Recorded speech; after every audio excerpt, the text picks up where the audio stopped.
నువ్వు ప్రార్థన చేస్తున్నప్పుడు నీకు అనేక రకాలైన అడ్డంకులు రావచ్చు.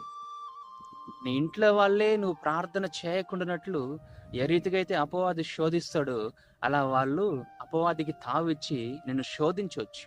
వెంబడించేవారే, ఆల్రెడీ క్రైస్తవులే, ప్రభువుని రుచి చూసిన వాళ్ళే నీకు అడ్డంకులుగా మారినప్పుడు, నీ పరిస్థితి నీకు అడ్డంకులుగా మారినప్పుడు, నీ అనారోగ్య సమస్య నీకు అడ్డంకులుగా మారినప్పుడు, నీ అప్పుల బాధ నీకు అడ్డంకులుగా మారినప్పుడు, ప్రార్థన చేసుకోనివ్వకుండా నీ భార్య నీకు ఒక శోధకురాలిగా మారినప్పుడు, లేదా నీ భర్తగా ఒక కొట్టుబోతుగా తిట్టుబోతుగానో మారినప్పుడు, ప్రార్థనలు ఎదగనివ్వకుండా నువ్వు చేయాల్సింది ఏంటంటే, మరలా ఎంత ఎక్కువగా నువ్వు అడ్డంకులను ఎదుర్కొంటున్నావో అంత బలంగా నువ్వు ప్రార్థనలో మరలా రాయబడిన చూడండి.